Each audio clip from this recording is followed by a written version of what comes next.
Tell me about your cookbook, because I do have it in front of me. It's right. I'm gonna pass out sweating. Oh my goodness. How are you? How are you? I'm so good. Good to see you, Senator. I'm making Rasta pasta. I make it for my family at least once a week.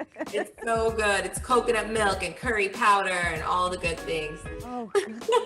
What kind of pasta do you put in it? So I do linguine, but you can do any type of pasta you have on hand. I'm big on using whatever's in the pantry and just getting it on the table. Right. Yeah. Right. I feel like this is one of our favorite meals. What's one of yours? I know you have these Jamaican roots, which I'm so proud of. The Jamaican dish that I probably cook the most often is rice and peas. And I saw you have it in your cookbook, actually. I do. Yes, I do. I love rice and peas. It's like comfort food. Just It is. total comfort food. It is. I feel like over the past 10 or so months, let's be honest, over the past 4 years, I've needed a lot of comfort from my rice and peas. Yeah. Tell me about your Rasta pasta, since that's what you're doing. Tell me what you're doing. So I have my noodles already done. Uh-huh. And then in this sauce here, it's all like a tricolor bell pepper, red onion, curry powder, coconut milk, crushed tomato. I added a little paprika this time.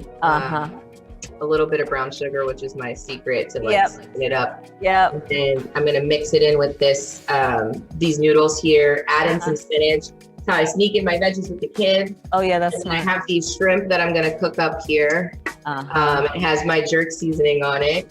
Oh yeah, that's smart. So it's the perfect way to introduce Jamaican food and spice to my kids, and they get a kick out of it. They absolutely love it.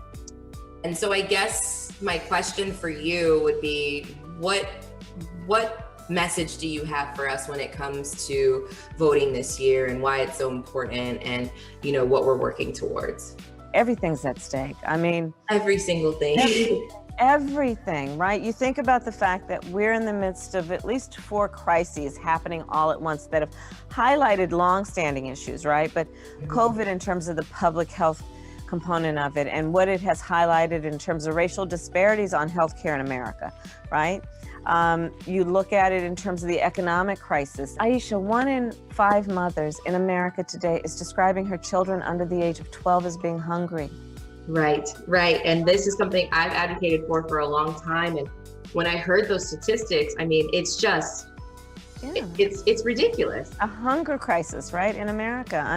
And then you look at the long overdue reckoning on racial injustice in America, right? And what we must do to fight for equity and fairness and justice and equal justice. And then, and then a climate crisis, right, in California.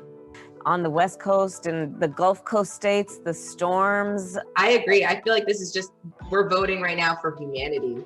And who would have thought we'd be voting for our basic needs, in 2020. So you voted early, huh? Absolutely, yeah. That's great. Yep. That's great.